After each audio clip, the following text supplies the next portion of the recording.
ficha cuando...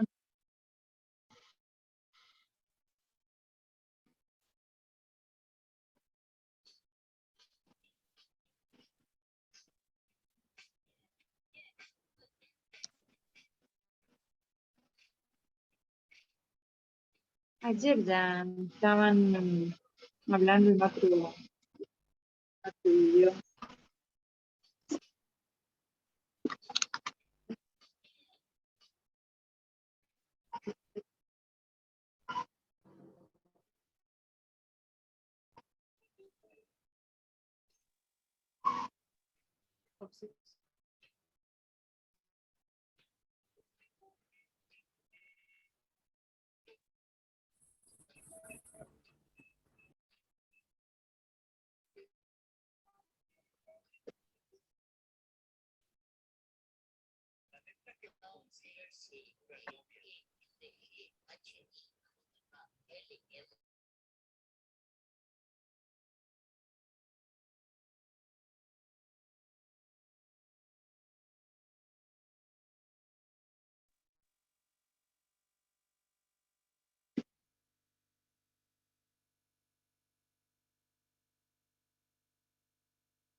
¿Se escuchaba bien el maestro?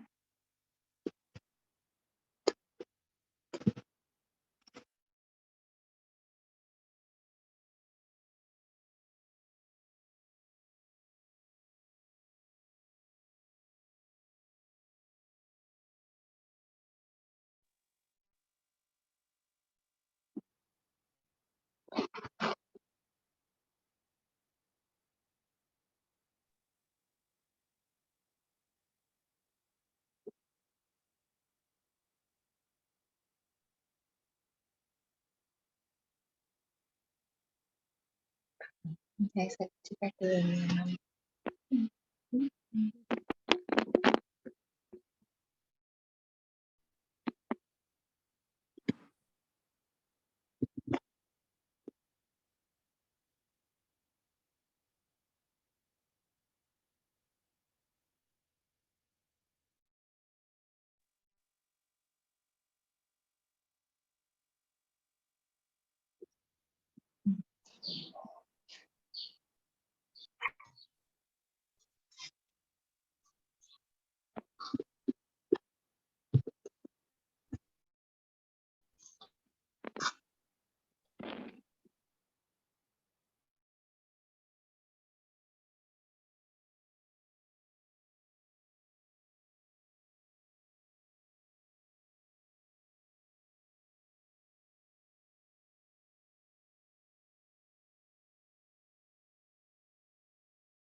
Hola,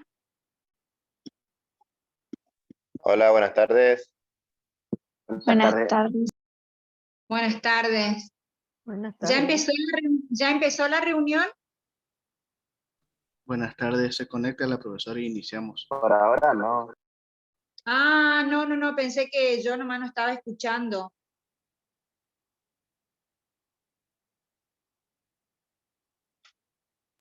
Bueno, Hola, buenas tardes. ¿Se me escucha a mí? Sí, sí. Me llamo Gladys. Estoy muy contenta de poder tener estas clases virtuales y un gusto trabajar con ustedes y gracias a los profesores que nos están ayudando mucho. Un Hola gusto. Gladys. Gusto. Voy a apagar el micrófono porque acá hay mucho ruido.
Pucha.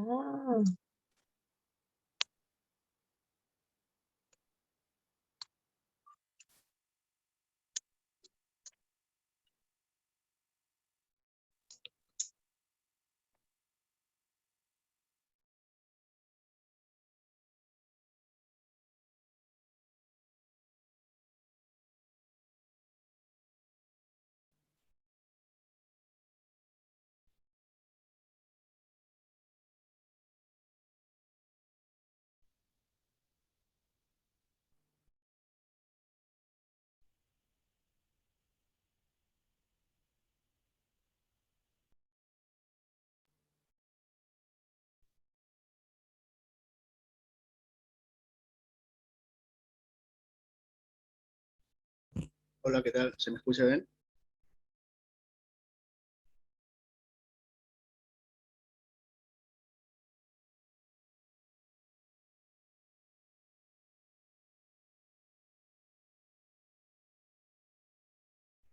Hola.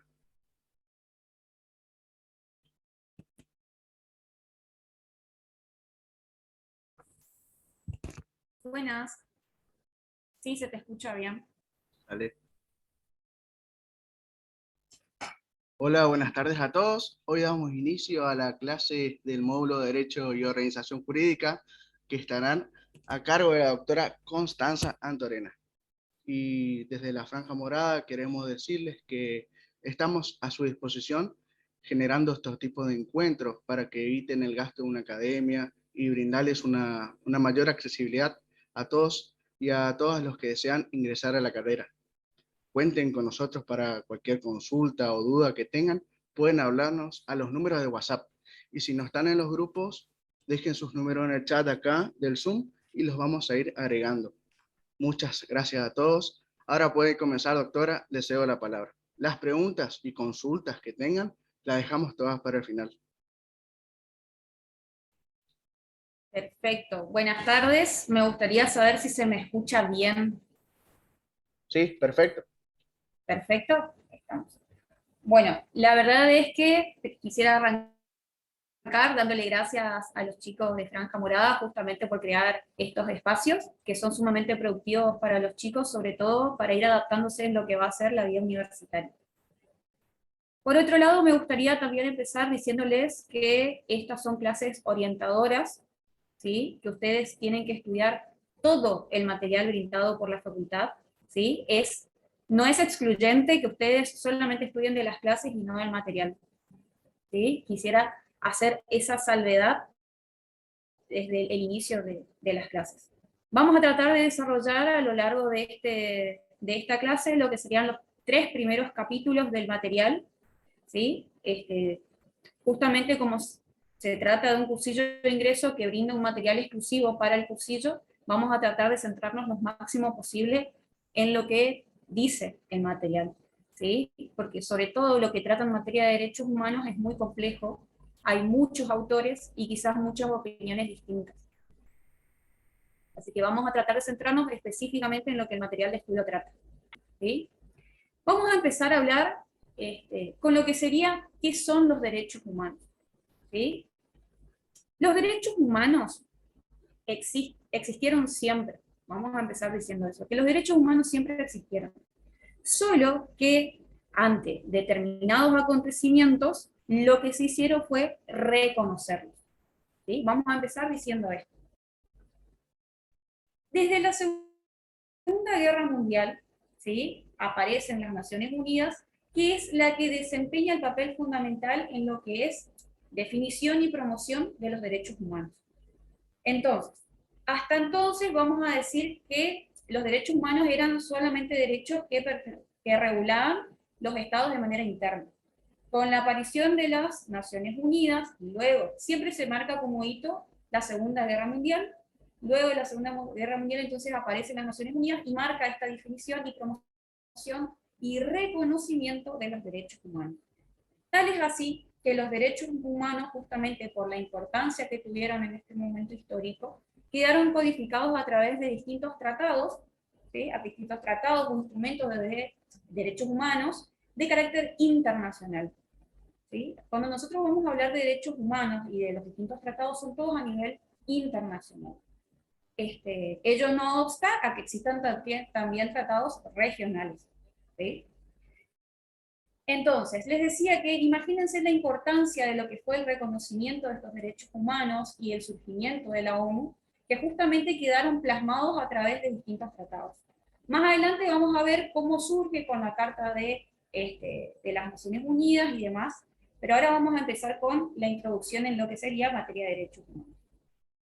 Cuando ustedes buscan un concepto de derechos humanos, van a encontrar multitud de autores. Vamos a basarnos, como les dije, en el concepto que brinda el material de estudio llamado por la facultad.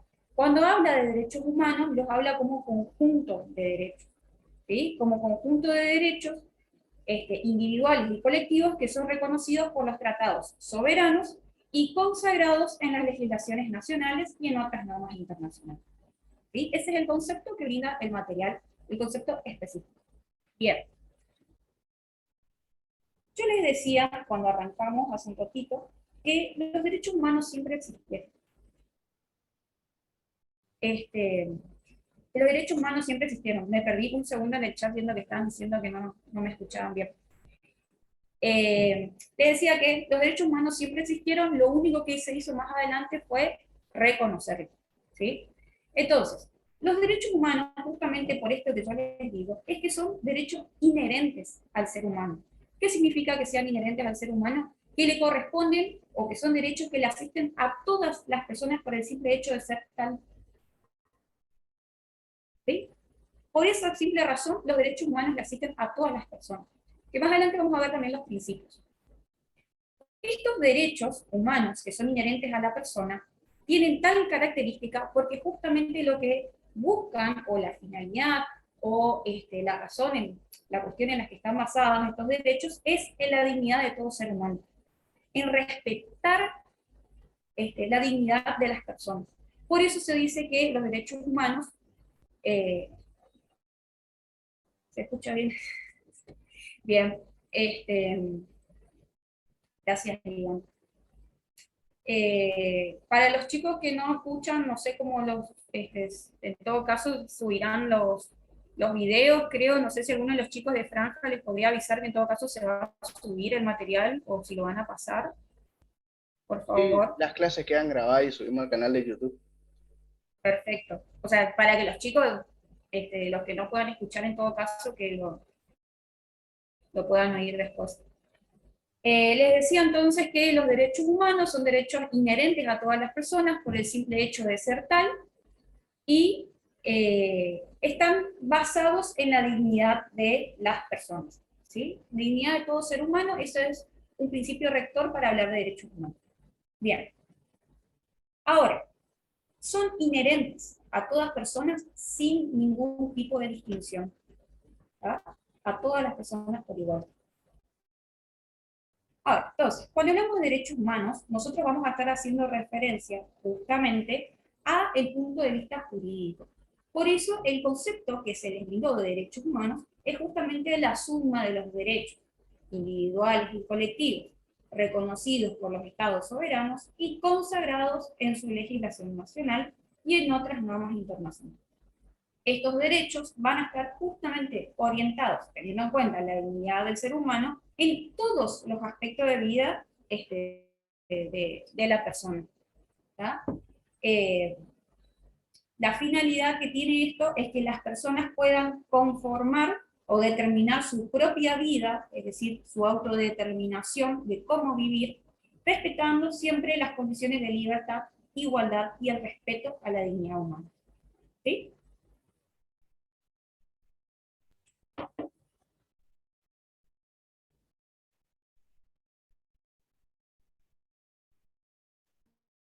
Bien. Vamos a ver ahora los principios básicos. Para un ratito porque veo los comentarios del chat, disculpen. Vamos a pasar a ver los principios básicos de los derechos humanos. Cuando nosotros hablamos de los derechos humanos, yo les decía que van a encontrar quizás mucho material.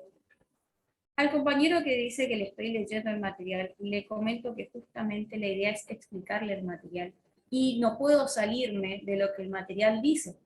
Porque si yo me salgo de lo que dice el material y ustedes anotan algo fuera del material y se basan en eso desde otro punto de vista de otro autor, va a ser un problema para ustedes. Entonces yo me guío por el material de estudio, para el compañero que está diciendo que estoy leyendo el material.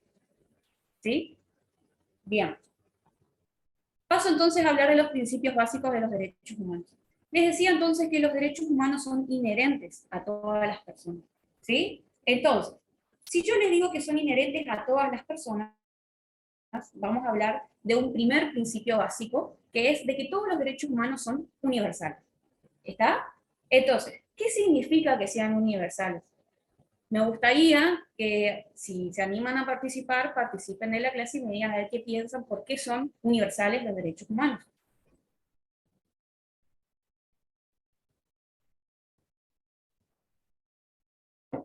A ver si alguien se anima.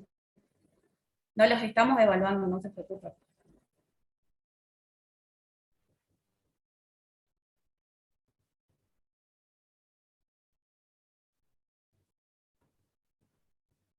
A ver, veo que Roxana Blanco tenés levantada la mano.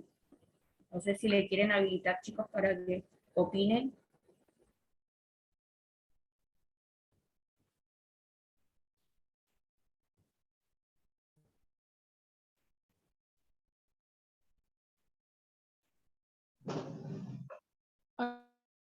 Hola, profe, buenas tardes. Buenas, Habla Sofía Navarro.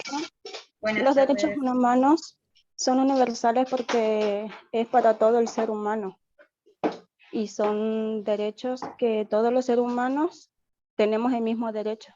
Por más que seamos distintos, seamos iguales, pero tenemos siempre el mismo derecho. Exactamente. Eso que vos decís es sumamente importante porque justamente tiene que ver con lo que decíamos hace un ratito, respecto de que son inherentes a todas las personas sin distinción alguna. Eso significa que los derechos justamente sean universales, que se puedan, ¿sí? Que se le reconocen a todas las personas por igual, le corresponden a todos los seres humanos. ¿Sí? Perfecto. Bien, entonces,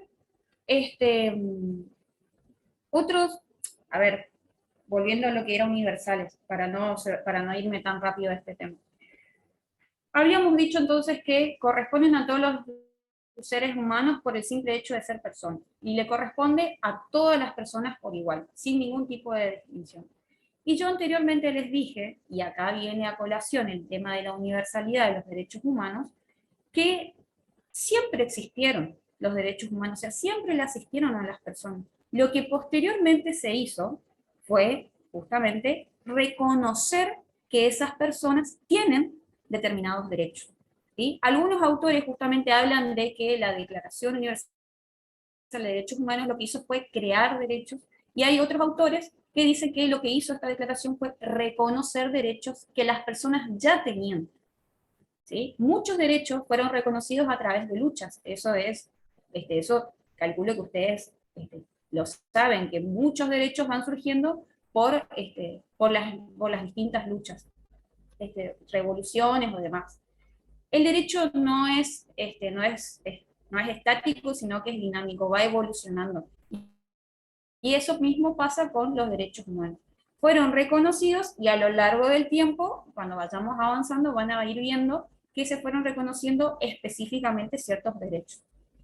Bien, otro de los principios es que los derechos humanos son inalienables. ¿Qué quiere decir que sean inalienables? ¿Alguien se anima? Hola, profe. Buenas tardes. Buenas tardes. Me llamo Gladys. Estoy muy emocionada de estar en el grupo y con esta clase. Y para mí, yo pienso que cuando dice que los derechos humanos son inalienables, es como que no se le puede arrebatar a la persona. Exactamente.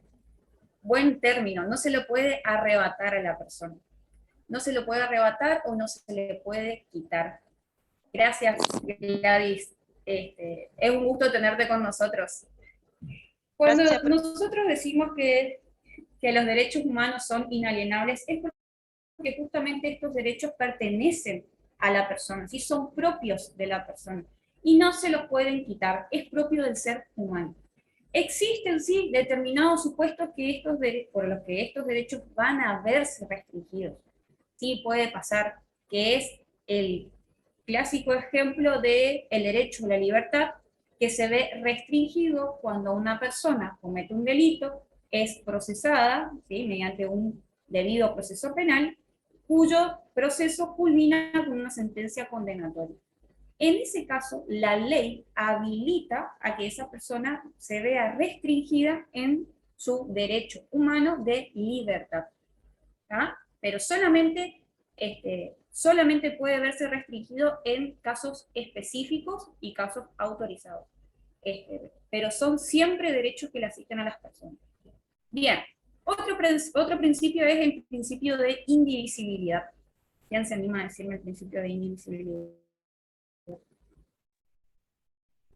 Buenas tardes, profe, que no se puede dividir. Soy Blanco Maximiliano. Hola, profe, ¿cómo está? Buenas tardes. Un gusto. Es la violación del derecho cuando un derecho afecta a otro, como puede ser, por ejemplo, el derecho a la vida, al alimento. Claro, ahí tenés dos derechos. El derecho al alimento, a la alimentación saludable, y cómo eso afecta a tu derecho a la vida.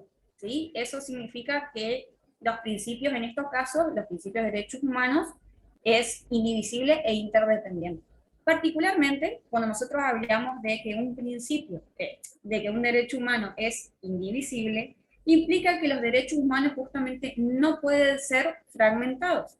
Valga la redundancia, no se pueden dividir, ¿tá? Independientemente de la naturaleza que sea, no se pueden fragmentar, ¿tá? Cada uno de, y esto viene a su relación con la interdependencia, cada uno de ellos forma parte de una totalidad de derechos, ¿sí? Una totalidad de derechos que en conjunto se tienen que reconocer, proteger y garantizar de forma integral por las autoridades. Relacionado con la interdependencia, porque cada derecho humano, así como decía el compañero, trae consigo otros derechos humanos que dependen entre sí. ¿Sí? El ejemplo que dio el compañero, el derecho a la alimentación y cómo eso afecta o se relaciona con el derecho a la vida. Entonces, en estos casos, todos los derechos humanos son indivisibles e interdependientes. Esto significa que son un conjunto de derechos y que como tal no puede disfrutarse plenamente de uno si se afecta a otro. Bien. Hola, profe. Sí. Hola, buenas tardes, soy Osvaldo. ¿Qué tal? ¿A partir de qué momento se le empiezan a reconocer los derechos humanos a las personas? De que son concebidos, de que están en el vientre materno, o sea, de la concepción cuando se junta el óvulo con el espermatozoide.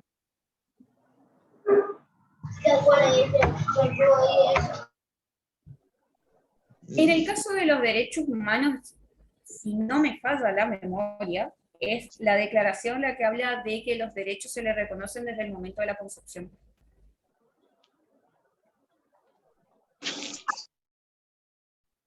Y la concepción sería entonces cuando se junta el espermatozoide con el óvulo, cuando se produce la fecundación del óvulo, entonces. Hay dos teorías respecto de qué se va a entender por concepción. Y esto no está en el material, pero sí se lo explico. Hay dos teorías. Una es la teoría de la fecundación y otra es la teoría de la anidación. Son distintas teorías que hablan de el momento de la concepción. La teoría de la fecundación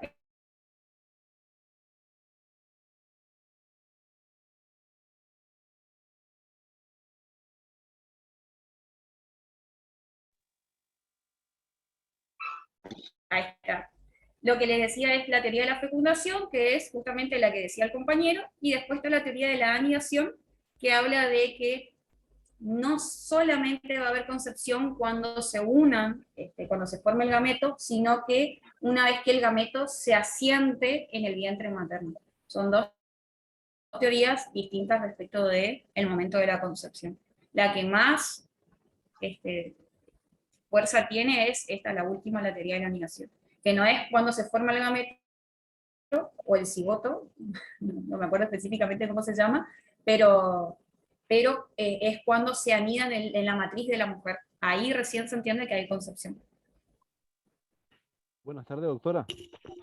¿Sí? Mi Buenas nombre es tardes. Julián. Quería preguntarle acerca de lo que acaba de decir, que los derechos son indivisibles. Es decir, los derechos humanos son convergentes en sí mismos.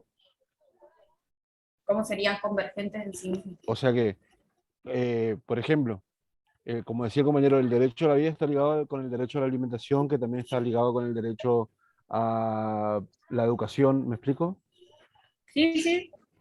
La indivisibilidad significa que los derechos no son, más allá de que existe el derecho a la vida, el derecho a la salud, el derecho a la alimentación, más allá de que existen delimitados, no puede existir uno sin el otro. O sea, sí o sí están todos relacionados entre sí. Más allá de que tengan una nominación distinta a cada derecho, significa que no se los puede fragmentar. Cada derecho no puede a su vez fragmentarse tampoco. O sea, es todo un conjunto de derechos humanos. No sé Gracias. si me expliqué. Bien. Sí, a la perfección. Bueno, si les parece bien, continuamos.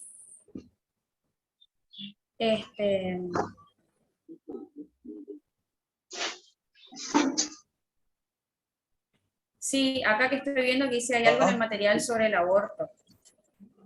Específicamente, ¿qué es lo que dice? A ver si alguno me puede explicar.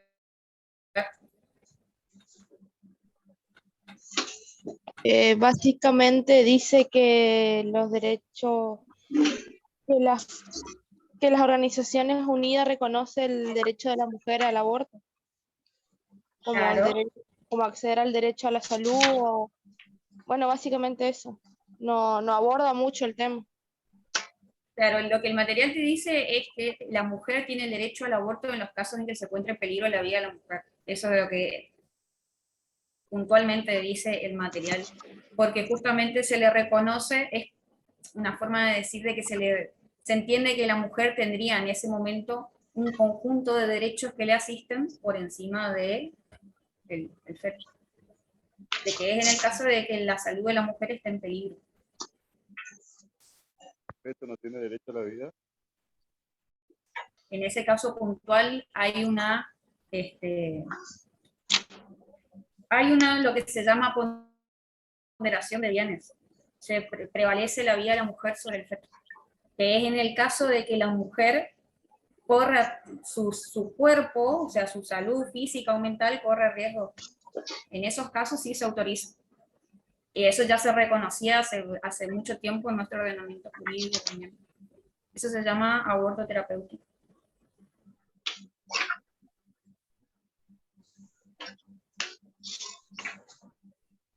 Bueno, ¿seguimos? Sí. Entonces, retomando un poco lo que veníamos diciendo sobre los principios de derechos humanos y el reconocimiento de que son. Entonces, ¿sí? Hola, le habla Jorge Acevedo. Sí. Sí. Estaba hablando sobre el tema del aborto. ¿Cómo sería, por ejemplo, si, imagínese, una discapacitada, qué sé yo, quedó embarazada, sufrió una violación? ¿Cómo sería ahí, por ejemplo, con el tema del aborto? Y en esos casos se tiene autorizado también el aborto. ¿Cómo? Cuando hay un aprovechamiento sexual, ¿no es cierto?, respecto de la incapacidad o inmadurez de una persona, se le autoriza el aborto. Ok. Gracias. De nada. Bien, entonces les decía que teniendo en cuenta estos principios de los derechos humanos, de que son universales, inalienables, indivisibles e interdependientes, nos lleva necesariamente a hablar al siguiente tema, que es el derecho a la igualdad y no discriminación. Entonces, ¿por qué nos lleva a hablar justamente esto, a el derecho a la igualdad? Porque justamente nosotros veníamos diciendo que los derechos humanos pertenecen a todas las personas, pero justamente se ha visto a lo largo de los años que la mayor violación de derechos humanos recae justamente en sectores concretos. Generalmente son sectores vulnerables de la sociedad, sobre los cuales recaen la mayor cantidad de violaciones a derechos humanos. Entonces, cuando nosotros hablamos de la igualdad de derechos humanos, hablamos necesariamente de la prohibición a la no discriminación. Estos son derechos que están reconocidos, ¿sí?, a nivel internacional, y que consisten, o sea, tiene que ser entendido de manera amplia el término de igualdad y el término de no discriminación. Sobre todo el término de no discriminación, porque la discriminación no significa solamente excluir a una persona por una determinada característica o condición, ¿sí? No significa solamente eso. Significa que yo, sin excluirla directamente hablando, tengo preferencia sobre otras cuestiones, o sobre otro sector, ¿sí? Que es el clásico ejemplo, y lo doy a modo de ejemplo, es, por ejemplo, la preferencia de contratar a un hombre en vez de una mujer. Eso es una discriminación que se hace por preferencia, ¿sí? No es que yo, o sea, yo prefiero al hombre, no es que simplemente yo ahora digo, no, vos no, porque sos mujer y no te quiero trabajando acá en mi empresa, por ejemplo, ¿sí? O sea, es o la exclusión por determinadas cuestiones o la preferencia por otras. Por eso se dice que la discriminación, el término de discriminación, cuando hablamos en materia de derechos humanos, tiene que ser entendido de manera amplia. Entonces, la igualdad y la no discriminación forman parte de las bases justamente para lograr ese respeto al que tanto se anhela de los derechos humanos. Es por eso que solamente se permiten ciertas diferencias en materia de hechos o derechos, ¿sí? Entonces, solamente en esos casos se permite que se den adelante ciertas diferencias, y siempre y cuando estén fundamentados en cuestiones razonables y objetivas. Eso es un requisito esencial para poder llevar adelante alguna distinción que se quiera hacer, sobre todo en lo que es materia de políticas. Entonces, les decía que tiene que estar estas diferencias o distinciones fundadas en hechos o derechos. Es decir, hay un determinado hecho que favorece más a un sector que a otro. Entonces, yo creo una ley que crea un desequilibrio, ¿sí?, una diferencia, pero, dije mal, no es desequilibrio, crea una diferencia para equilibrar a las partes, ¿sí? En esos casos sí se está autorizado a hacer una cierta distinción, como es lo que pasa, por ejemplo, en el derecho del trabajo, existen ciertas distinciones que se hacen a favor del trabajador para ponerlo, porque se entiende que el trabajador y empleador no están en el mismo plano, ¿sí?, pero para poner al trabajador en un mismo nivel de negociación que el empleador. Entonces, en ese caso, por ejemplo, la ley de contrato de trabajo crea algunas distinciones, pero a favor del trabajador, que encima dice específicamente que solamente va a ser entendido para poder equilibrar a las partes. En esos casos, sí se está autorizado a poder realizar ciertas distinciones. Bien, esto es, por ejemplo, en materia de políticas, en materia de gobierno. Ahora, puede ser que a las personas de manera individual también se le autoricen ciertas cuestiones a poder hacer distinciones entre algunos u otros. ¿Qué es lo que pasa en la materia del trabajo? Que cuando una persona, por ejemplo yo, dueña de una empresa, quiero contratar para un determinado puesto de trabajo y tengo dos postulantes. Una mujer que tiene solamente el universitario y un hombre que tiene universitario, posgrado, diplomatura, etc. Si a mí me sirve más contratarlo a él por su capacidad, yo no estoy haciendo una distinción respecto de que prefiero un hombre antes que una mujer. Entonces, si esa mujer el día de mañana va y me denuncia porque la discriminé para un puesto de trabajo, yo voy a decir no, porque yo hice una distinción razonable y objetiva para el rol que se iba a cumplir. Por eso opté por uno en vez de otro. Y viceversa, si pasa al revés sería lo mismo. ¿Ya? En esos casos sí se permiten las distinciones. Entonces, para poder hablar, es decir, cuando nosotros hablamos de la igualdad y la no discriminación y los supuestos en los cuales sí se puede hacer ciertas distinciones, tenemos que hablar también de la aplicación del principio de proporcionalidad, ¿sí? De decir, bueno, yo creo esta diferencia para poder poner en equilibrio respecto de esta situación. En eso se basa la aplicación del principio de proporcionalidad, ¿sí? Bien. A ver, entonces, si nosotros tenemos en cuenta el principio de igualdad, de universalidad y no discriminación, vamos a decir entonces que esto hace a el respeto de los derechos humanos y a que se puedan lograr esos objetivos de que todas las personas puedan vivir en completa dignidad. Entonces, ahora, estos principios no obsta de que se puedan hacer ciertas distinciones. ¿Vamos? Es más, si ustedes prestan atención en uno de las recomendaciones que hace el comité de la CEDAW es la Convención contra por la erradicación de toda violencia contra la mujer. En su recomendación número 25, creo que era, estoy casi segura que sí, que era el número 25, que dicen que los estados pueden de igual manera crear distinciones sin que necesariamente exista un antecedente en el que se demuestre el desequilibrio entre las partes. ¿Por qué les traigo a colación esto? Porque a nivel internacional se tiene dicho que los estados pueden crear estas distinciones, estas diferencias, siempre y cuando se tengan en cuenta hechos o cuestiones de derecho, ¿sí?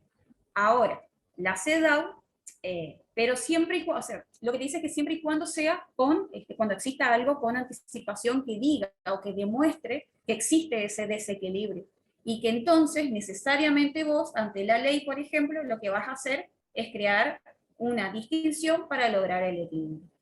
La CEDAW lo que dice es que no necesariamente tiene que existir antecedentes para que justamente un Estado tome intervención y cree esa situación de equilibrio, sino que la CEDAW lo que les dice es que si el Estado toma conocimiento de que existe alguna situación de desequilibrio respecto del hombre contra la mujer, en ese caso el Estado automáticamente tiene que tomar cartas en el asunto y crear algún instituto que lo que haga es, cuando nosotros hablamos de un instituto en derecho, estamos hablando de algún supuesto jurídico, ¿tá? Creen algún instituto que lleve al equilibrio en ese supuesto, sin que necesariamente haya algún antecedente que marque que existe alguna diferencia. ¿Estamos? Dice, les voy a citar lo que dice la CEDAW, porque esto les quería justamente remarcar porque me parece sumamente importante, porque es en materia de hombre y mujer, que dice, mejorar la situación de la mujer para transformarla en una situación de igualdad sustantiva o de facto con el hombre, independientemente de que haya o no pruebas de que ha habido discriminación en el pasado. ¿Ah? Es decir, sin que haya algún antecedente. La CEDAW dice que en esos casos el Estado ya puede de antemano, o sea, sin que haya algún hecho, tomar cartas en el asunto. ¿Sí? Entonces, este derecho a la igualdad y a la prohibición de la discriminación están consagrados en los tratados internacionales y regionales de derechos humanos y obligan a los estados a velar por la observancia de todos los derechos humanos, ¿sí? Sin ningún tipo de distinción por motivo alguno. Bien. ¿Hasta acá alguien tiene alguna duda?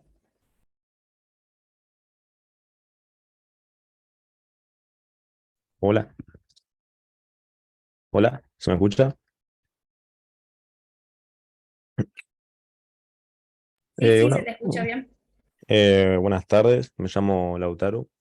Quería preguntarle hoy cuando explicó que si se hacía alguna diferencia era para hacer un equilibrio y dio el ejemplo de los empleadores y los empleados.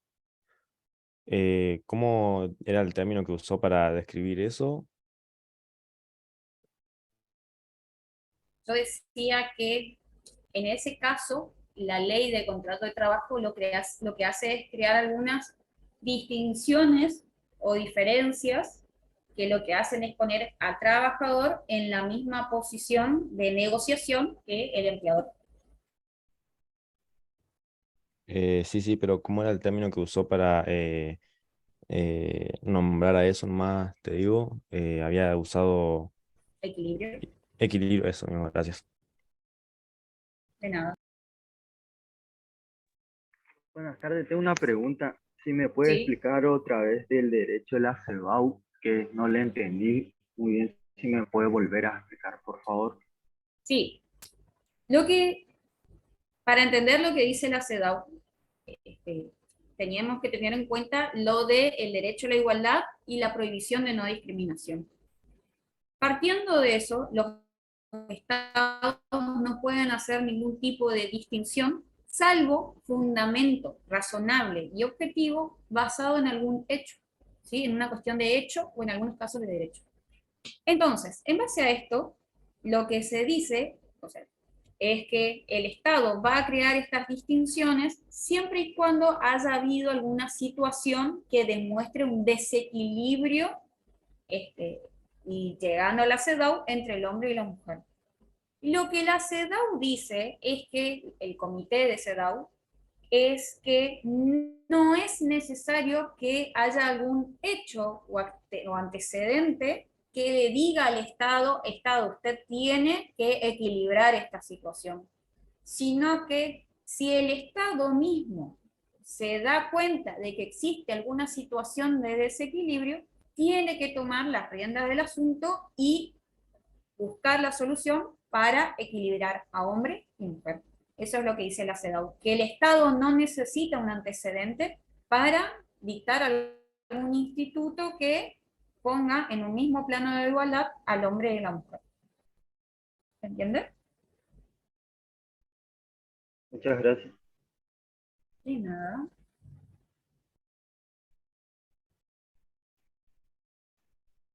Bien. Entonces, para seguir, vamos a entrar a hablar de la relación que tienen los derechos humanos con la soberanía de los estados. Yo les dije en un principio que es importante hablar de la universalidad de los derechos humanos o de su reconocimiento, porque antes lo que era de la materia de derechos humanos era una cuestión propia del derecho interno de cada estado. Entonces, con ese fundamento, los estados que cometían alguna o que observaban que existía alguna violación de derechos humanos, y otro estado, si se quería inmiscuir, ¿sí? o los organismos internacionales, el Estado se respaldaba diciendo que materia de derechos humanos corresponde a su ordenamiento jurídico interno y que otro Estado ni organismo internacional podía inmiscuirse en las situaciones del Estado. Entonces, esto era, imagínense, antes de la Segunda Guerra Mundial y de todos los acontecimientos que ustedes van a ir viendo, que generaron muchísimas violaciones de derechos humanos. Entonces, esto era antes de, mucho antes que los estados se respaldaban en estas cuestiones para evitar la responsabilidad. Hoy en día, en la actualidad, no es más así, desde que se reconoció a nivel internacional los derechos humanos, la creación de la ONU, es como que ya los estados no regulan por sí mismos en materia de derechos humanos, sino que a través de los tratados lo que hacen es ratificar el contenido e incorporarlo a su ordenamiento jurídico. Entonces, desde ese momento, los estados ya no podían escudarse en que las cuestiones de derechos humanos eran propios del derecho interno. Se cambia esa idea por la idea de responsabilidad. Es decir, que si un estado tiene conocimiento de que se está cometiendo alguna violación de derechos humanos o que esté amenazado, o si el mismo estado lo hace, ya no va a poder respaldarse en la soberanía del Estado para poder evitar la responsabilidad. ¿Sí? Es decir, se cambia eso de soberanía por la idea de la soberanía estatal, por la idea de responsabilidad de los estados ante eventuales violaciones de derechos humanos. Ahora yo les pregunto, ¿por qué piensan ustedes que los estados van a ser responsables por las violaciones de derechos humanos? ¿Por qué? Porque el Estado debe proteger a su pueblo, debe velar por el bienestar de su gente. Exactamente. Es el Estado el que tiene que velar por el respeto, el cumplimiento y la protección de los derechos humanos. Entonces, si el Estado no cumple con estas cuestiones, va a ser responsable por todas las violaciones de derechos humanos. ¿Sí? Es por eso también que ahora vamos a ver un poco más adelante la responsabilidad del Estado, las obligaciones del Estado ante las violaciones de derechos humanos. Bien, entonces, y acá pasamos a hablar... Profe, una pregunta. Dígame. Sí. Profe, una pregunta. Sí, decime. Gladys, otra vez. ¿Quiere decir que si yo voy a otro país, infrinjo la ley ahí, me juzgan ellos o me mandan allá? No es tan sencillo eso porque tiene mucho que ver con el delito que hayas cometido, si existe algún convenio, ¿cómo es el Tratado de nombre? extradición. Sí, acuerdo de colaboración, no me salí, de colaboración internacional, que es lo que se conocen justamente como los tratados de extradición. Son muchos factores que se tienen en cuenta en esos casos. Depende de qué estado, de qué delito, y bueno, y hay que ver si hay algún acuerdo de por medio. Ah, bueno, gracias, profe. De nada. Doctora. Sí. Liliana, levanté la mano. Disculpe. Sí, no hay problema. Disculpe. ¿Cómo se procede en caso de que uno perciba que se está vulnerando algún derecho o que uno sienta que está siendo discriminado? ¿O ante qué organismo se hace tipo la denuncia o a qué organismo recurrir? ¿Y cuál es el procedimiento? Bueno, eso tiene mucho que ver con qué tipo de derecho también se está lesionando, porque si es en el caso de la discriminación, por ejemplo, la autoridad administrativa en ese caso es el INADI, por ejemplo. Ahora, dependiendo de qué tipo también de lesión de derechos humanos sea, porque si estamos hablando de que se cometió algún delito de lesa humanidad, eso es autoridad judicial directamente. O sea, depende de qué situación sea, porque hay muchos derechos humanos que están reconocidos, pero no se va directamente a instancia judicial, sino que existen otras autoridades administrativas a quienes se les puede reclamar, y dependiendo de la gravedad de la situación también. Acá es todo caso concreto y caso uno por uno. Hay que ver qué derecho, cuál es la magnitud de la violación a ese derecho y ver cuál es la autoridad competente para solucionar ese tema. Bueno. El trámite administrativo no es lo mismo que un trámite judicial, son dos cosas totalmente diferentes los plazos son diferentes, Sí. no son lo mismo. Ujú. ¿Y qué consecuencias puede tener? O sea, que contra el Estado o contra, por ejemplo, en un lugar público? Bueno, ese por ejemplo es el derecho de admisión en un lugar público. ¿Cómo se aplica o cómo, la verdad que desconozco, por eso le pregunto? ¿Cómo se aplica o cómo uno por ahí se puede sentir discriminado por esa situación o no? ¿Corresponde o no? Por, Eh, e- por la sí, condición y ahí vamos de nuevo, depende, porque no es lo mismo que a vos no te permitan el acceso a un lugar porque estás de ojotas, que te impidan el ingreso por tu color de piel. No es lo mismo. El derecho de admisión y permanencia a un lugar no permite que se realicen discriminaciones. Ajá, bueno, ya está. Muchas gracias. De nada. ¿Alguien más? Si no, seguimos con democracia. Bien, seguimos con democracia entonces.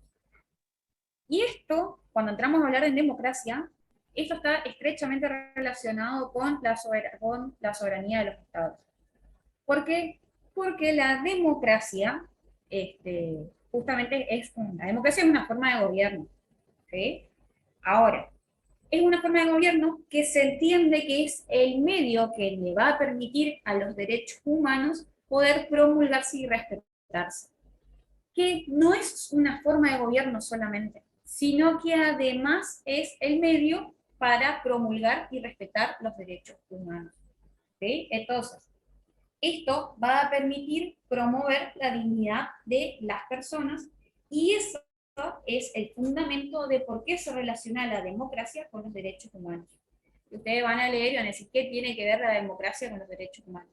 Bueno, la respuesta a eso es que la democracia es el medio que nos va a permitir promulgar y promover la dignidad de las personas, respetándose los derechos humanos. Ahora bien, ¿qué tiene la democracia que justamente va a permitir esa preservación y promoción de los derechos humanos? Tiene mucho que ver con la esencia de ese sistema, es decir, que las instituciones con las que cuenta el sistema democrático, que son, que brinda seguridad jurídica, que cuenta con, ustedes van a ver que dice el Parlamento, pero es como decir también el Congreso, ¿sí?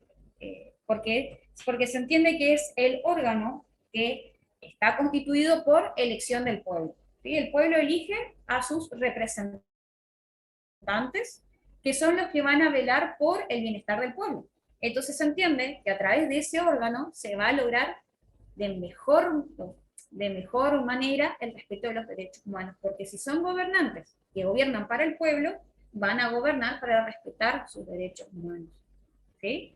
Entonces, una de las cuestiones también por las cuales se entiende que la democracia es el medio para lograr todos estos objetivos que se proponen, es también que cuenta con instituciones que son sumamente sólidas. Es decir, esto está relacionado con la seguridad jurídica.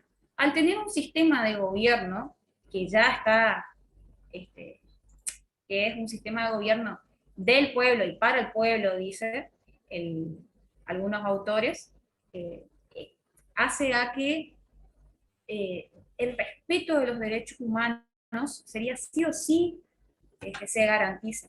Porque cuando yo les hablo de seguridad jurídica, sin entrar en ningún tipo de discusión, cuando hablamos de seguridad jurídica se refiere justamente al respeto a las normas, a las instituciones, ¿sí? Y se entiende que justamente en el sistema democrático es donde más prevalece eso.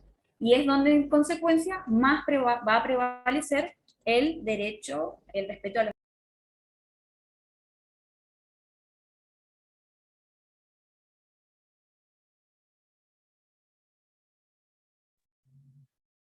Ahí, espérenme silencio un ratito. Perdón. Entonces, para cerrar con esta idea de democracia, les decía que la democracia entonces va a ser un sistema de gobierno que va a permitir entonces conseguir esa protección, promoción de los derechos humanos, ¿sí? Es el sistema que más garantiza que se logren esos objetivos. Bien.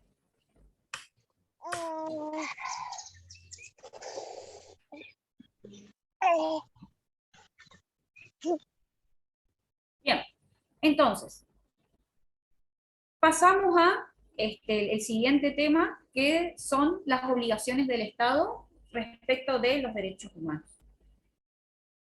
A lo largo de lo que nosotros veníamos desarrollando, entonces, vamos a poder concluir que justamente son los estados los titulares o los obligados a velar porque se respeten estos derechos humanos, ¿sí? Entonces, son los titulares de los deberes que asumen las obligaciones en relación con los derechos humanos.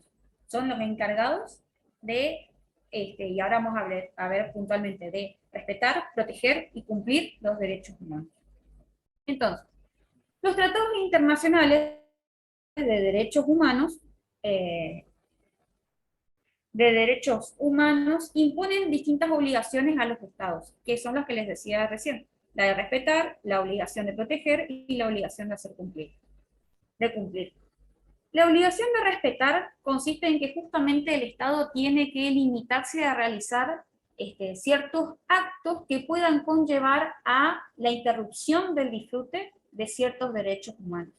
Es decir que, si una persona está disfrutando, o un grupo de personas están gozando de derechos humanos, ¿sí?, de su libre ejercicio de los derechos humanos, no puede el Estado arbitrariamente acercarse con algún acto a limitar ese derecho o a interrumpir esos derechos. El Estado tiene que abstenerse de tener cualquier conducta para con los individuos en su pleno uso y goce de los derechos humanos, ¿sí? Es decir, el Estado tiene que abstenerse de interferir en el libre uso y goce de los derechos, ¿tá? En cuanto a la protección, la obligación de proteger a los derechos humanos, el Estado tiene la obligación justamente de protección. Y esta obligación de protección comprende dos dimensiones, una preventiva y la otra de reparación. Esto consiste en que el Estado tiene que, por un lado, velar porque esos derechos se garanticen, ¿sí?, protegerlos, y por el otro, de que en caso de que se lesione algunos de esos derechos, tiene que reparar esa violación a los derechos humanos. Y ahora vamos a ver en qué consiste la reparación, ¿sí? Entonces, esta obligación comprende, habíamos dicho, dimensión preventiva y dimensión reparatoria. Y por último tenemos la obligación de cumplir con los derechos humanos. Los estados tienen que crear, y dice, condiciones jurídicas, institucionales y de procedimiento, ¿sí?, para que los titulares de los derechos humanos puedan ejercer sus derechos y disfrutar plenamente de ellos. ¿Qué quiere decir? Quiere decir que el Estado tiene que brindar, desde todos los puntos de vista posibles, la garantía de que se van a poder efectivamente gozar esos derechos humanos, ¿sí? Entonces, cuando nosotros hablamos de las obligaciones que tiene el Estado para con los derechos humanos y el respeto a los derechos humanos, aludimos a una cuestión muy amplia, es decir, no queda solamente en la cuestión de proteger, respetar y cumplir los derechos humanos, sino que también abarca otras cuestiones. Otras cuestiones relacionadas justamente con, por ejemplo, el principio de realización progresiva, el derecho al recurso efectivo, el derecho al recurso ante un tribunal internacional, el derecho a obtener la reparación por un daño sufrido. Y ahí vamos a entrar a ver los distintos modos de reparación, ¿sí? Si me dan un segundito, me voy a traer un vaso con agua y seguimos.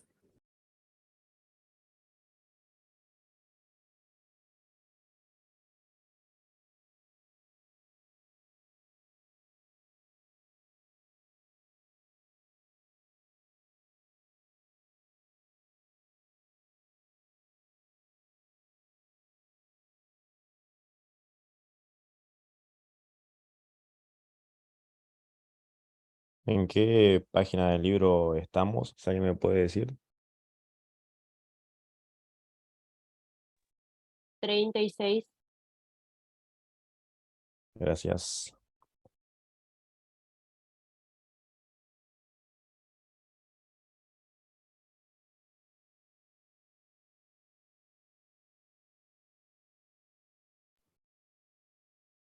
Bien. Perdón, Retomando entonces. ¿pueden repetir la página? ¿Cómo? La página es 36. 36. Gracias.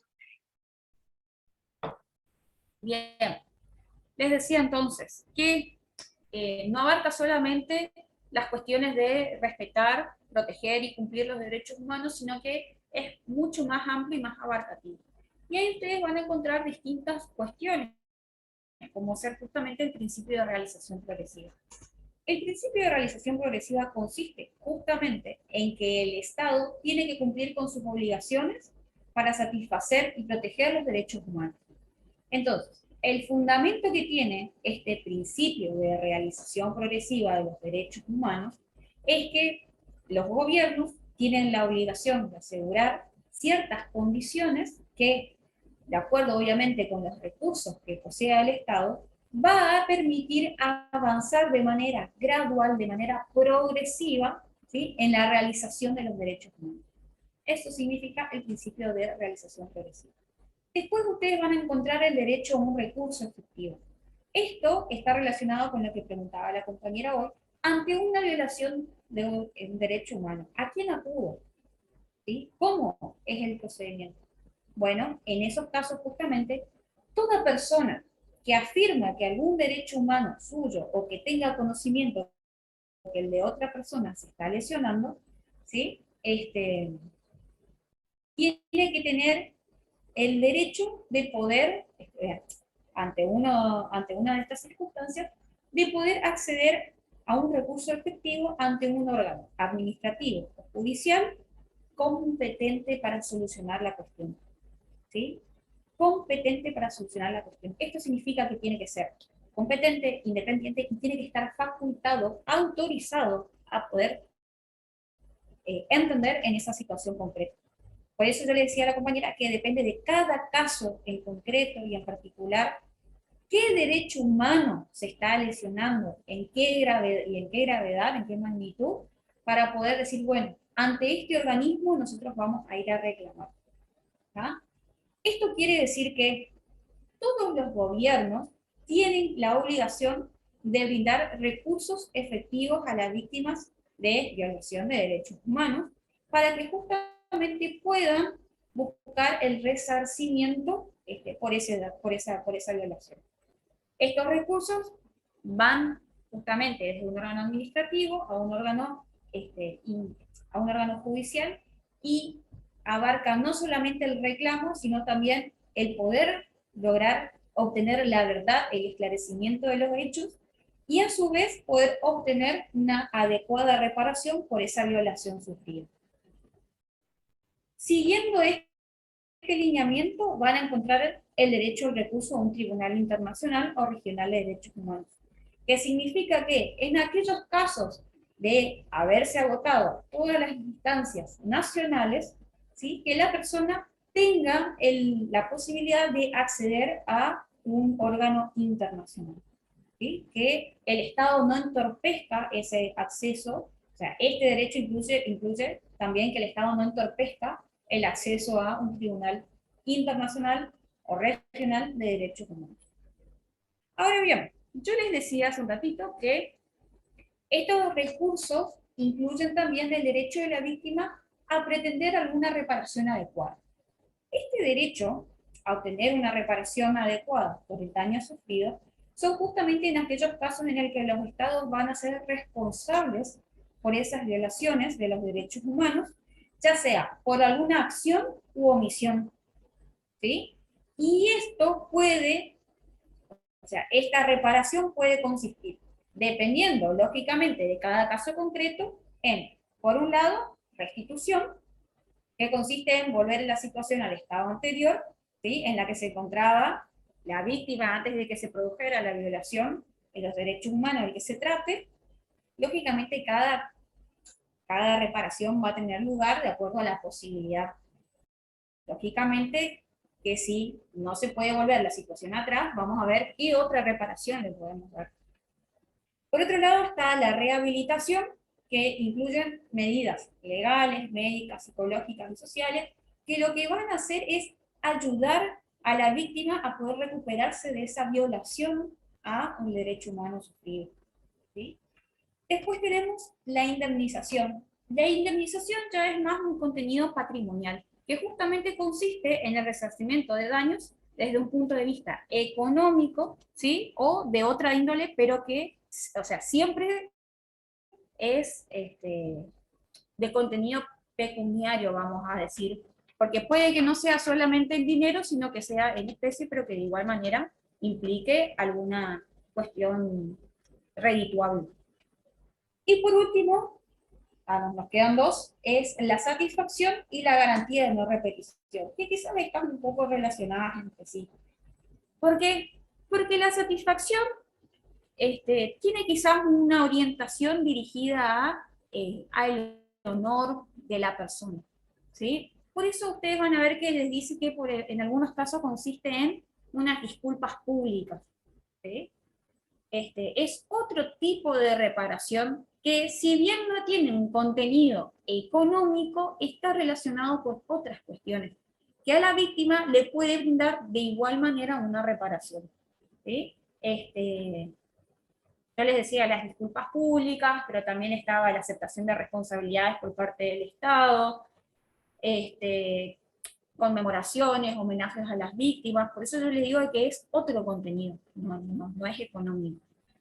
Pero también puede ser orientado a otras cuestiones, como por ejemplo la aplicación de sanciones judiciales o administrativas a los autores de las violaciones a los derechos humanos, ¿sí? O sea, son reparaciones de otro contenido. ¿Sí? Tengo una pregunta. Dígame. Sí. Póngale que una persona tiene un accidente de trabajo y en el trabajo donde esa persona está, la RT no le quiere cubrir, póngale porque el empleador no pagó la cuota. ¿Quién se encarga de poder de hacerle valer sus derechos como trabajador si tuvo un accidente y no le quieren reconocer el ART? Bueno, en ese caso todo depende, porque si el empleador tenía la obligación de cumplir con pagar la ART y no pagó, responde el empleador. Ajá. O sea, no tiene nada que ver el Estado entonces. No, en esos casos no. Sería más con delitos de lesa humanidad, por ejemplo. O sea, por eso digo, depende mucho del derecho que se lesione. O sea, ya te estoy diciendo delito de lesa humanidad como a gran escala, de que ese sí o sí llega, por ejemplo, puede llegar a un organismo internacional. Ajá. Bueno. Gracias, profe. De nada. Y yo les decía que quizás están relacionadas entre sí, que es la garantía de no repetición. Porque muchas veces pasa de que existen determinados acontecimientos que llegan a determinadas instancias, por ejemplo, a nivel internacional, que por la consecuencia que tiene, conlleva a una modificación de alguna ley o a la toma de alguna decisión por parte del Estado para evitar que esa lesión a los derechos humanos se vuelva a repetir, ¿sí? Esto es en cuanto a los tipos de reparación. Ahora bien, hay un acápite específico que les habla de la reparación para las víctimas de violaciones de los derechos económicos, sociales y culturales. ¿Y por qué hace esta distinción? Porque justamente se hablaba de que esta reparación que se reconocía acá, que veníamos viendo recién, solamente operaba para ciertos derechos, ¿sí? Para los derechos civiles y políticos, que no se aplicaba o que algunos jueces utilizaban la excusa de que los derechos económicos, sociales y culturales eran muy vagos como para poder tener ese tipo de reparación. Entonces, en este caso, cuando nosotros hablamos de la reparación de las violaciones a los derechos humanos económicos, sociales y culturales, en este caso nos referimos precisamente a aquellos casos en el que justamente no se les reconoce la reparación por alguna cuestión que el juez que va a aplicar en ese caso estime que no sea pertinente. Ahora bien, estos derechos, como todo derecho humano, a lo largo de esta clase nosotros fuimos viendo, sí o sí conllevan la obligación de los estados de hacer cumplir estos derechos, sí o sí.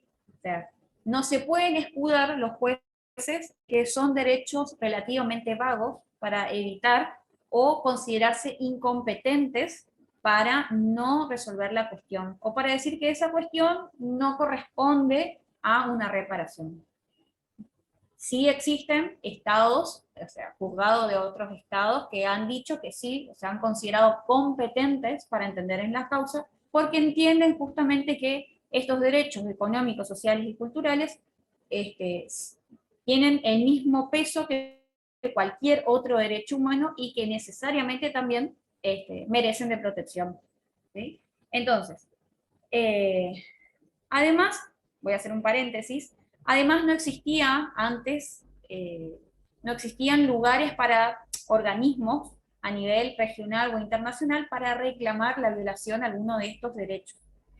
Entonces, o sea, en la actualidad, hoy en día, existe el Comité de los Derechos Económicos, Sociales y Culturales, que aparece luego de la entrada en vigencia del protocolo facultativo del Pacto Internacional de los Derechos Económicos, Sociales y Culturales, en 2013. Fíjense que desde la vigencia de los derechos humanos, vamos a ponerlo desde la Declaración de los Derechos Humanos, 1945, a el 2013, la cantidad de tiempo que pasó para decir, bueno, los derechos económicos, sociales y culturales se pueden reclamar acá, porque si no, si no existe un organismo donde se pueda reclamar, los violentan igual. ¿Me siguen? O sea, la cantidad de tiempo que pasó y que se fueron escudando justamente en que los derechos económicos, sociales y culturales eran vagos, entre comillas. ¿Vamos? Entonces, este comité lo que hace es entender el alcance en determinadas cuestiones respecto del pacto internacional, ¿sí? De las obligaciones que tienen los estados y de cuál sería la mejor solución para poder resarcir el daño a alguno de estos derechos económicos, sociales y culturales. Ahora bien, y acá va subrayado con rojo, lo que dice el Comité de los Derechos Económicos, Sociales y Culturales no son vinculantes. Eso quiere decir que no son obligatorias para los estados. Ahora, que no sean obligatorias para los estados no significa que no sean importantes. Existen determinados organismos que pueden emitir una opinión que no sea vinculante y que quizás no pese tanto. O sea, que sea indistinto para el Estado si le dice o no la opinión de ese organismo. Ahora, la opinión del organismo, ¿sí? En este caso el Comité de los Derechos Económicos, Sociales y Culturales, sí tiene una gran importancia y un gran peso al momento de tomarse las decisiones. ¿Sí? Pero no son vinculantes, no son obligatorios. ¿Se entiende la diferencia? Bien. Hasta acá, capítulo 2. Lo que quiero saber, preguntarle a los chicos es, no sé si hasta qué hora tenemos. Hasta las 8, profe. Ah, bien. Seguimos con el capítulo 3, si ¿qué les parece? Seguimos con el capítulo 3. Bien. En el caso de, acá lo que vamos a entrar a ver son los instrumentos internacionales de derechos humanos. Bien. Bueno, entonces, nosotros veníamos viendo yo les decía recién, o veníamos viendo al inicio de la clase, que la legislación y el reconocimiento de los derechos humanos comienza tras la Segunda Guerra Mundial, ¿sí? Con la aparición de la ONU, que es la Organización de las Naciones Unidas, y luego la posterior redacción, adopción y ratificación de los demás tratados de derechos humanos. Ahora, este no es el único hito en la historia que habla de los derechos humanos. ¿Sí? O sea, no es el único antecedente de regulación de derechos humanos. Anteriormente existieron distintas luchas, como fueron en el caso de las revoluciones, que justamente se buscaba lograr el reconocimiento de ciertos derechos humanos, de ciertos derechos en realidad, que luego adquirieron el carácter de derechos humanos. ¿Sí? Como así también existieron otros cuerpos normativos que regulaban ciertos derechos de contenido justamente de derechos humanos, como fue en el caso de la Declaración de Virginia de 1776 y la Declaración de Independencia de Estados Unidos, entre otros. Es muy interesante la historia de cómo fue la Declaración de Virginia de 1776, que si les interesa, les recomiendo que lo busquen. No viene el caso que yo se las explique, pero es muy interesante cómo Virginia logró o luchó por esa declaración Disculpe, ¿cómo dijo? de derechos humanos. Les decía, la Declaración de Virginia de 1776 y la Declaración de Independencia de los Estados Unidos. La Declaración de Virginia es muy interesante por si la quieren estudiar, la quieren leer. Es muy interesante lo que fue el reconocimiento en esa época. Bien. Retomando entonces, les decía que con el surgimiento de la ONU tiene lugar la Carta Internacional de Derechos Humanos. Esta Carta Internacional de Derechos Humanos fue la base de la Organización de las Naciones Unidas, justamente, fue la columna vertebral del reconocimiento de los derechos humanos y de la posterior creación de distintos tratados de derechos humanos, que más adelante se irían celebrando. Entonces, con esta carta justamente lo que se buscaba era el desarrollo y el estímulo del respeto a los derechos humanos a nivel internacional, entendiéndose derechos humanos justamente como los derechos y las libertades fundamentales de todas las personas, ¿tá? De todas las personas, indistintamente de alguna característica particular, sin distinción de raza, sexo, idioma, religión, ideología, etc. ¿Tá? Esto tiene lugar en 1945. Ahora, en 1948, 3 años después, tiene lugar la Declaración Universal de Derechos Humanos, que fue o es considerada como la norma general en materia de derechos humanos. ¿Sí? Si les parece, damos un recrédito de 5 o 10 minutos, por favor, y retomamos. Bueno, profe. Bueno, profe. Y Bueno, y 35 retomamos. ¿Qué pasó en el 48?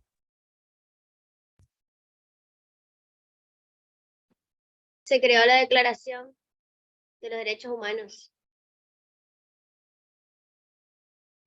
Universal de los Derechos Humanos.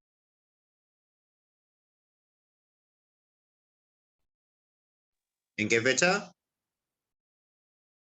1948. Solamente se sabe el año nomás. Dale, ¿Pueden gracias. repetir, por favor? Por favor, ¿pueden repetir? ¿Se creó? La Declaración Universal de los Derechos Humanos. 1948.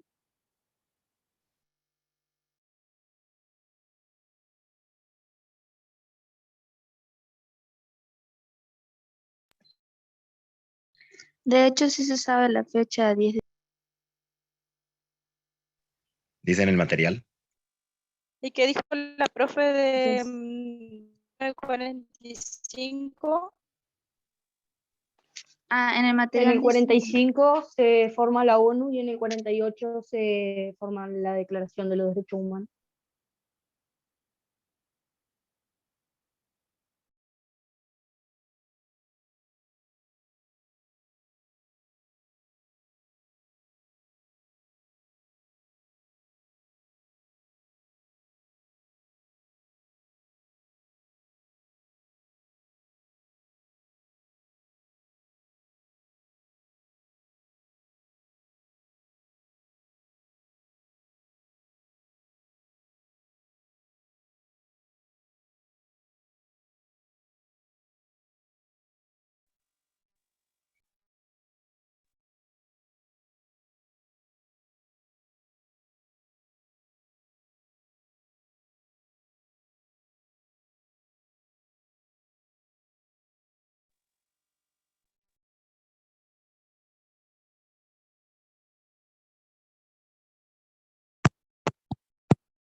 ¿Alguien se ubica en qué capítulo está del material?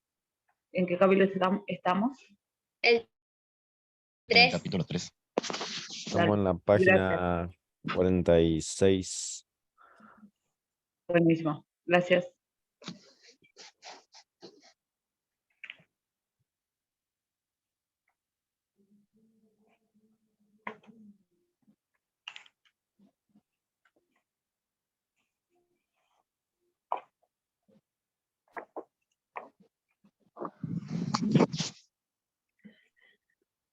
En el capítulo 3 de la página 47.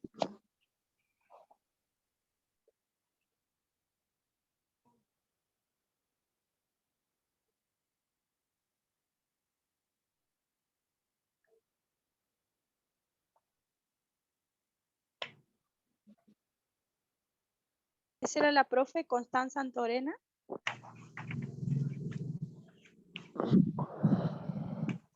¿Cómo dijo? ¿Es el nombre de la profe Constanza Antorena? Sí, ese es. Gracias.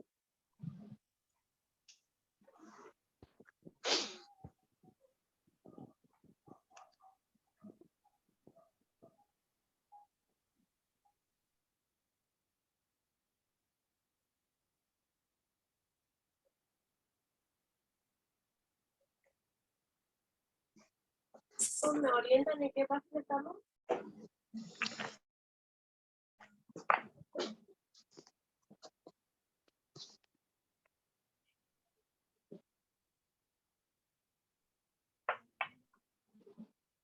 Página 46 o 47, una de esas dos. Página 46. Gracias.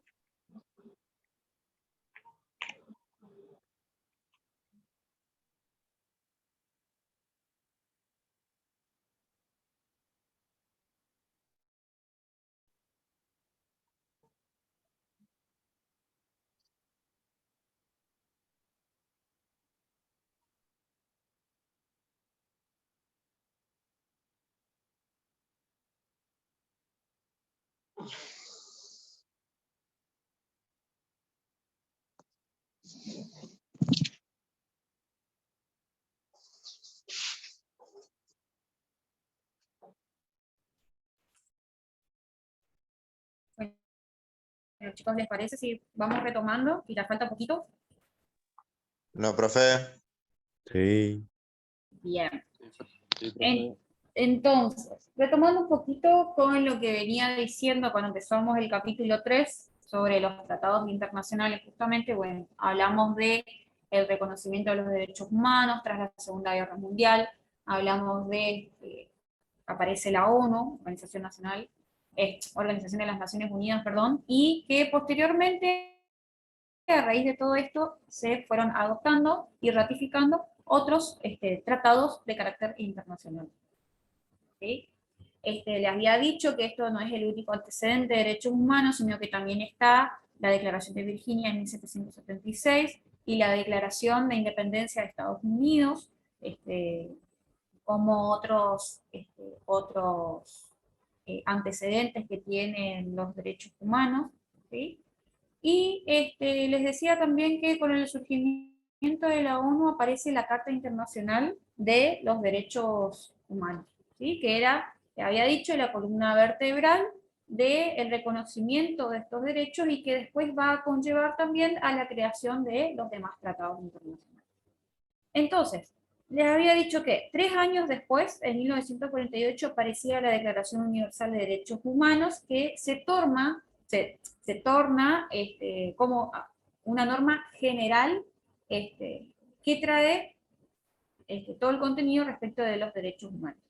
Pero, una vez que tiene lugar esta Declaración de Derechos Humanos, comienza a generarse, no les digo que un año tras otro, pero sí comienzan a generarse la elaboración de otros tratados que aparecen para complementar esa Carta Internacional de Derechos Humanos, ¿sí? Y ahí ustedes van a encontrar un montón de tratados o pactos, el que estuvimos hablando hoy, por ejemplo, el Pacto Internacional de los Derechos Económicos, Sociales y Culturales. También hablamos de la CEDAW, la Convención sobre la Eliminación de toda forma de discriminación contra la mujer.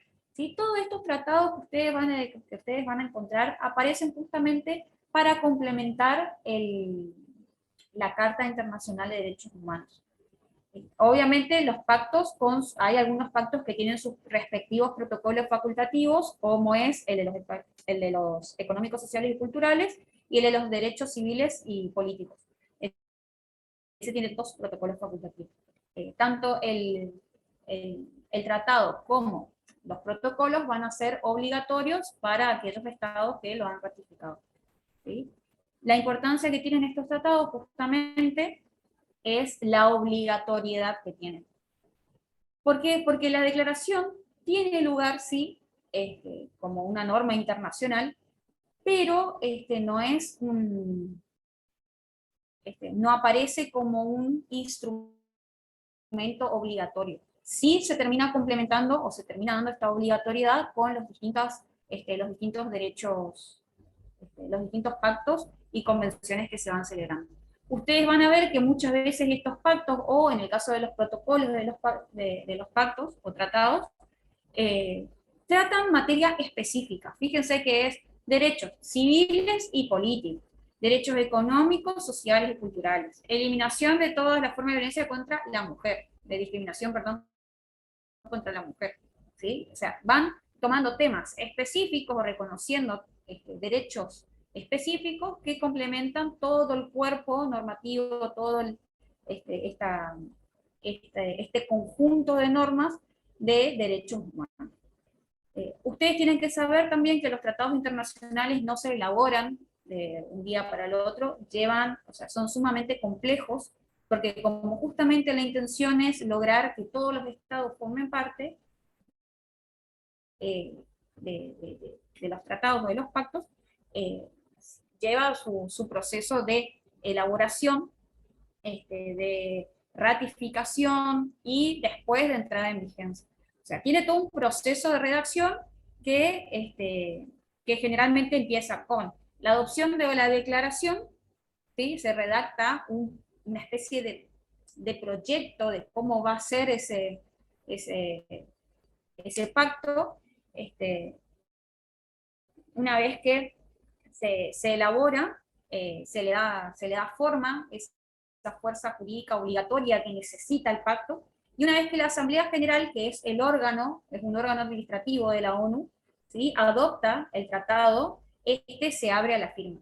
Eso quiere decir que todos los estados que quieran formar parte de ese tratado, se adhieren, firman el tratado, lo ratifican. Y una vez que ese tratado está en condiciones de su vigencia, porque puede pasar que, y pasa, y ha pasado, que los pactos estén muchos años a la firma y no estén todavía en vigencia, porque, por ejemplo, tengan que haber ratificado 20 estados el tratado para que entre en vigencia, y solamente en 10 años firmaron 19, entonces durante esos 10 años el tratado no está en vigencia.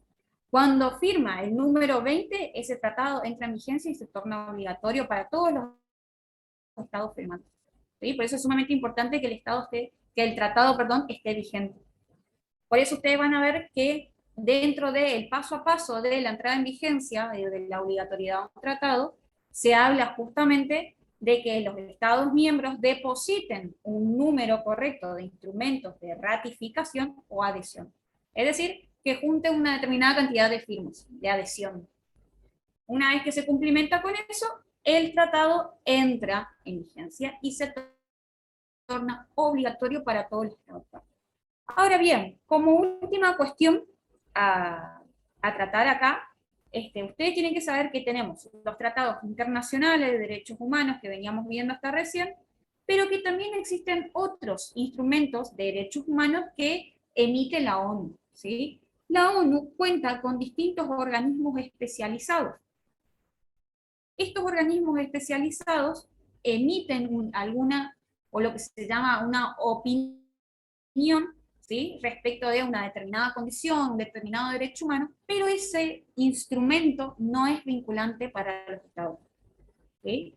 Se llaman instrumentos de derechos humanos no vinculantes, que emanan de organismos especializados de la ONU, pero que no son vinculantes. ¿Sí? Muchas veces son recomendaciones u opiniones, alguna resolución. Ustedes fueron viendo a lo largo del material que les habla de la recomendación de número tanto de tal año. Bueno, esos son justamente algunos de los instrumentos que emanan de la ONU, de sus organismos especializados, pero que no son obligatorios para los estados. ¿Está? Entonces tienen tratados internacionales de fuerza obligatoria y otros instrumentos de derechos humanos que no tienen fuerza obligatoria. Y con esto cerramos lo que es instrumentos internacionales. ¿Alguna duda? Hola, buenas tardes. Quería saber si entendí bien con respecto a los tratados. O sea, la ONU cuando entran en vigencia, solamente son obligatorios para los estados que firman, digamos, y el resto, digamos, no tiene vigencia en los otros países, ¿sería? Claro, solamente se torna obligatorio para los países firmantes, para los estados firmantes. Okay, aquellos que hayan ratificado, es el término jurídico, ratificado el tratado. Adherido y ratificado.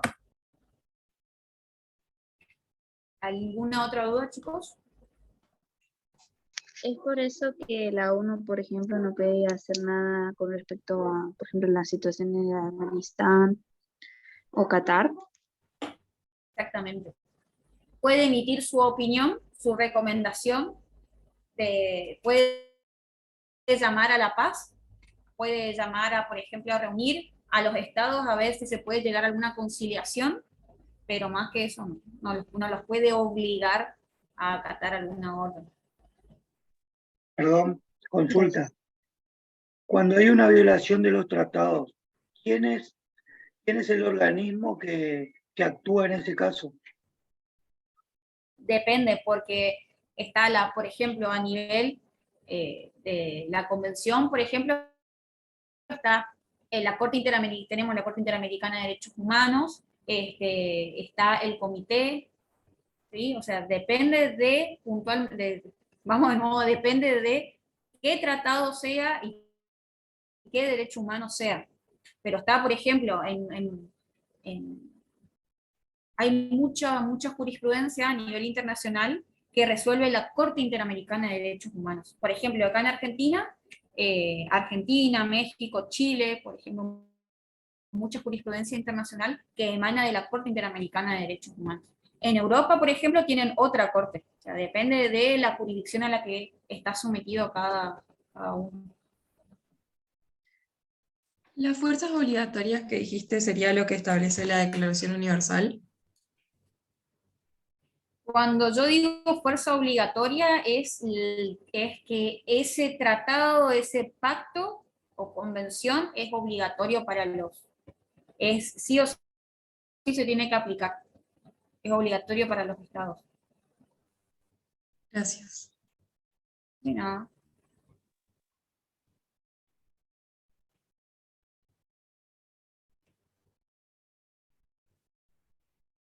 Bueno. Si no hay más preguntas, no sé si están los chicos.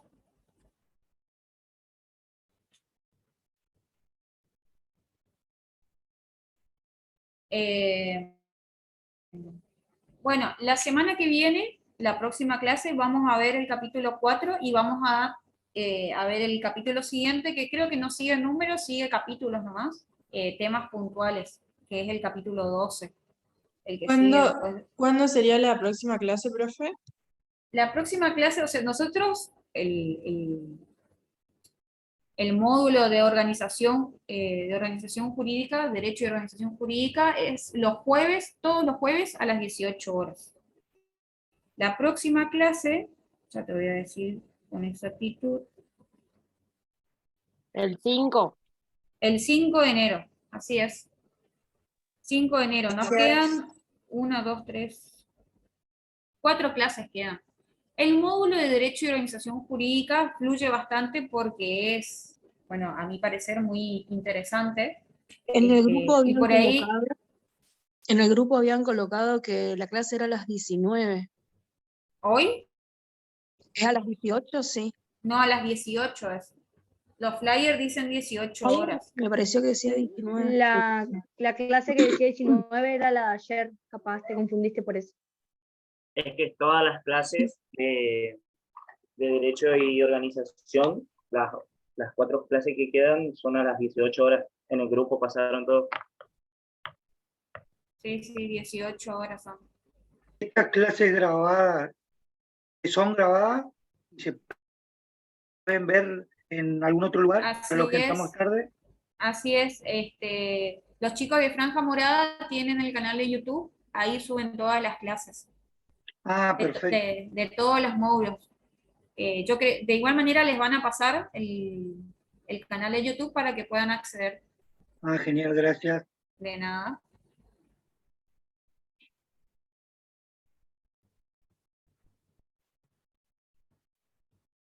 Bueno, ahora sí, sin más. Si no tienen ninguna otra duda, les agradezco por su participación, a los que se animaron a participar, y a los que no, los invito a participar la próxima clase. Desde ya, muchas gracias por el respeto y por la atención. Que pasen un feliz año. Gracias, profe, igualmente. gracias. Gracias. Igualmente, Feliz profesor. año. Igualmente. Felicidades. Profe, feliz año nuevo. Felicidades a Gracias. todos. Igual. Feliz año nuevo. Muchas gracias, doctora. Gracias. Feliz año por nuevo, tu tiempo. profe. Feliz año nuevo. Los que Feliz quieran año. participar en el grupo y que no están, pueden dejar su número acá y lo vamos a ir agregando. Muchas gracias. Gracias. Por favor, El si pueden chat subir deshabilitado. Chao, gracias. el enlace de Joe2Be, de Franja Morada, por favor. Busquen Franja Morada Derecho y ahí va a resaltar. Bueno, gracias. El chat está deshabilitado para mandar los números. Ahora, si les parece, yo voy a dejar mi número en el chat y me escriben. ¿Sí? Les agregamos a los grupos y bueno, de administradores van a estar todos los chicos que son encargados de ingreso, ¿sí? Van a estar abocados a sus consultas.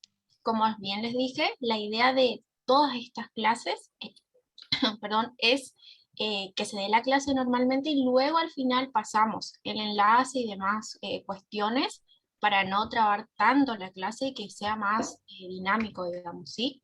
Pero todas las consultas van a ser respondidas, digamos, en el transcurso de los días Recuerden que como actual centro de estudiantes, un montón de chicos, hay un montón de consultas. Y bueno, nada, queremos siempre tener la mejor atención con ustedes, así que un poquito de paciencia nomás. Recuerden que se vienen las fiestas, por ahí estamos un poco agotados, muchos de los chicos también van a rendir materias libres, así que de responder sus consultas las vamos a responder, pero no se preocupen, ¿sí? Bueno, están varios chicos en grado de ingreso, como Lucas, que está anfitrión, Camila Pavón, Iván Núñez, que, bueno, siempre los van a estar ayudando en los grupos. Y bueno, nada, como centro de estudiantes y actual conducción, damos muchas gracias a la doctora Constanza Antorena, que siempre nos acompaña desde hace unos años a esta parte, acompañar, la verdad, a los estudiantes. Sabemos que defendemos como franja morada las banderas del reformismo, teniendo en cuenta la educación pública. Así que bueno, nada, eso por un lado, y agradecer a todos los que han participado. Veo un grupo muy entusiasta este tiempo, así que bueno, los que por ahí están un poco tímidos, recuerden que la clase amerita la oratoria, así que empiecen desde ya, ¿sí? No esperen a que por ahí en la facu les pidan una exposición, empiecen a quitarse ese miedo. Todos comenzamos así, yo también empecé así, y bueno, ahora actualmente soy secretaria general del Centro de Estudiantes. Por ahí todos empezamos con miedo, pero bueno, en algún momento hay que sacarse esa investidura, ese sentimiento de miedo, y bueno, seguramente no se van a equivocar, yo me equivoqué, pero todo suma experiencia. Así que bueno, nada, muy agradecida con todos. Por ahí si tienen alguna crítica constructiva. Consulta, disculpa. ¿Sí? Hola, ¿cómo estás? Disculpa que te interrumpa. Quería consultar el grupo por el que están pidiendo los números para armar. ¿Para qué sería, digamos? Porque ya con las otras materias, con los otros módulos también se van armando grupos, o grupos de tarea, por ejemplo, de lo que es contexto histórico, y entonces como para organizarme, no sé si es necesario, digamos. Te comento para el que no se me... grupo que tenemos actualmente nosotros como centro de estudiantes oficial, en el cual están los chicos, Lucas, Iván, Lautaro, son muchos chicos. Los agregan a ustedes y toda la info van pasando ahí. Por ejemplo, hubieron muchos problemas en cuanto a la inscripción, y bueno, por ahí mando un mensaje a los chicos, los que tengan problemas, me escriben, y se hace más dinámico, digamos. O por ejemplo, se pasa, por ejemplo, esta clase ahora se va a grabar, ¿sí? Se transforma en un link y se sube a la red, nosotros copiamos ese link y luego mandamos al grupo, ¿sí? Entonces, claro, no, sí, ustedes, yo entiendo. toda la misma información. Perdón, a lo que me refiero es que, o sea, yo por lo menos estoy casi en todos los grupos, estoy atenta, digamos, o sea, estoy atenta a todos los grupos que salen. Hay uno que es el de interesantes, digamos, el general. Ahora se armó uno que es para lo que es de contexto histórico, digamos, una tarea que mandó el módulo de ayer. Y quería saber en el grupo que ahora, o sea, para los que están viendo los números de ahora, este grupo, ¿para qué sería, digamos, solamente para este módulo, o es algo también de información general? Sí, pueden ser ambos dos, no hay problema, digamos. Eso es cuestión de hablarlo ahora con los chicos. Bueno, por eso les quería dejar mi número también. Por ahí la doctora, no sé si le parece, les deja alguna actividad. Por ejemplo, hoy anoté que estaban hablando de Virginia 1776, anoté, y la Declaración de Estados Unidos. Por ahí hay cositas que los docentes les dejan a ustedes como mini actividades para que empiecen a leer, que no hace falta por ahí como en la escuela. Muchos chicos necesitan, por ejemplo, leer para mañana tal cosa. Bueno, en la universidad no es así. Sepan desde ya que el profesor dice, bueno, no sé, el concepto de derecho es tal y tal y tal, y después en la siguiente clase les pide a ustedes un concepto autónomo, digamos, individual de cada uno, y ustedes se quedan con lo que el profesor dijo nada más, ¿sí? Entonces no está bueno que sean por ahí limitativos de lo que dice el docente, sino que lean mucho más, ¿sí? Esto les va a servir para todo, así que Buenas tardes. está bueno. Buenas tardes, una consulta. Sí, Sergio. Sí, ¿cómo te va? Te consulto, yo estoy en un grupo de WhatsApp que solamente pueden hablar los administradores. ¿Es el mismo grupo del que estamos hablando? Sí, sí, sí. ¿Del que están pasando los números ahora? Sí, hay un montón de grupos que están administrados y generalmente se silencia por ahí porque o hablan mucho o generalmente preguntan cosas y entonces nosotros le decimos que nos hablen al privado porque por ahí preguntan una cosa con información vieja, digamos, y por ahí se confunden los chicos, ¿sí? Claro. Entonces nosotros le decimos que nos hablen al privado. Creo que a vos te agregué hace unos días que me hablaste, Ajá. que Ah, bueno, bien, bien. a todos los que necesiten información o demás, yo les dejo mi número. Por ahí Lucas, si puede dejar su número en el chat y le hablan, nos agendan. Siempre lo que recomiendo es eso, que nos agenden, así cuando nosotros subimos información de la facultad, vean en nuestros estados toda la información nueva, ¿sí? Por ahí se cancela la clase de apoyo y ustedes tienen, nos van a saber y por ahí, no sé, una hora. Y por ahí esa hora ustedes podían haber leído, haber estudiado, juntándose con un compañero, entonces por ahí está bueno, su tiempo también vale, así que bueno, Bueno, esa perfecto, recomendación. muchas gracias. Muchas Ah, gracias. no hay problema. No sé si alguien tiene otra duda, alguna No, que... primero felicitarle a ustedes que están a nuestra disposición y con todo las ganas, el afecto, y quería felicitar de nuevo. Bueno, muchas gracias. Estamos para eso. Estamos por ustedes y para ustedes. Recuerden que somos el centro de estudiantes y ustedes nos eligen, así que, bueno, con respecto a la paciencia del tema de las consultas, queremos siempre darles la mejor atención, ya sea física o a través de las redes. Así que, bueno, nada, gracias a ustedes también por siempre estar con nosotros y acompañar la gestión. La verdad que este fue un año muy productivo a nivel estudiantil, logramos muchas cosas, así que bueno, esperamos este año seguir trabajando juntos, por eso siempre dejo abierto el tema de las críticas constructivas, por ahí nosotros no somos soberbios en ese sentido de aceptar, mira Victoria, no me parece que estuvo bueno esto que hiciste, y tal, por eso creo que el diálogo entre nosotros y ustedes, que el día de mañana vamos a ser colegas, y la idea es que ingresen de una, digamos, como bien se dice, de una. Por eso le damos todas las herramientas, ¿sí? Sabemos que por ahí la situación actual está difícil y siempre en lo que podamos ayudarlos lo vamos a hacer. Una pregunta tengo yo. ¿Sí? Me llamo Gladys. Sé que hay otra Roxana en el grupo, pero dije que me pueden decir Gladys. Te pregunto, yo estoy leyendo el material 2 hojas por día. O sea, leí primero sobre el primer tema, que ahora no me acuerdo porque creo que era el de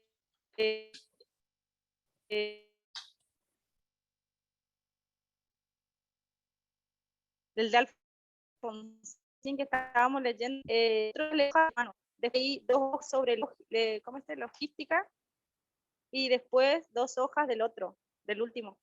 Creo que estrategia, algo así. Ajá. Quería saber si estoy estudiando bien o si estoy estudiando mal. Con Si me va respecto a quedar tenemos tengo que leer primero todo un... Sí, escucho un poco cortado, pero sí más o menos entendí tu consulta. Ustedes en el cuadernillo tienen 5